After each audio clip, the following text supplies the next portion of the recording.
మహారా ఒరే ఏడువారాలు రండర్రా చారుశీల ఓహో చారుశీల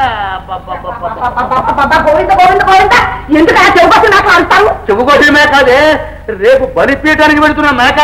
తెల్లవారితే నా పని తెల్లవారుతుంది రేపుతో రాజుగారు ఇచ్చిన గడువు పూర్తవుతుంది గురువుగారు తరకాయ కోట గుమ్మానికి వేలాడి వెళ్తారట నాన్న తలే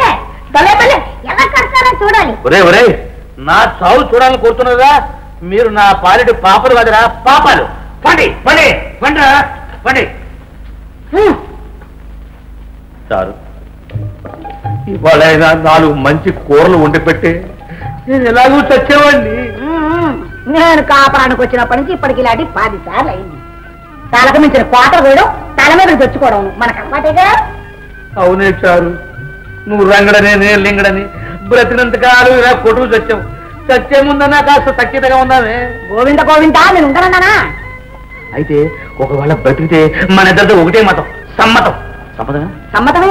అయినా బ్రతకాలిగా చారు చచ్చేటప్పుడైనా నా మాట కాస్త విన్నవే ఆ అపఖ్యాతి నాకెందుకు చెప్పండి అలాగే వింటాను ఏం లేదు నీ పుట్టినప్పుడు నవ్వుతూ పుట్టినట చచ్చేటప్పుడు కూడా నవ్వుతూ చద్దామని దానికి నన్నేం చేయమంటారు దగ్గరుండి కితక పెట్టమంటారా అది కాదే ఈ ఒక్క రాత్రి శివరాత్రి కాకుండా ఏది మనం మొదటి రాత్రిలా గడువుదామని గోవింద గోవింద అబ్బా నీ సిగ్గు చూస్తుంటే నాకు మొదటి రాత్రి జ్ఞాపకం వస్తుంది నీ జ్ఞాపకంలో లేదు పట్టెడు కాటుక కలగబెట్టుకుని బుట్టెడు మల్లెపూలు సిగన పెట్టుకుని బీరపూలాటి చీర కట్టుకుని గుమ్మడి పాదులా కదిలి వస్తుంటే అలాగే నాతో పాడాలి అలాగే నాతో ఆడాలి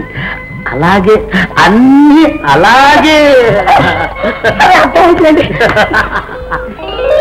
చాలు చాలు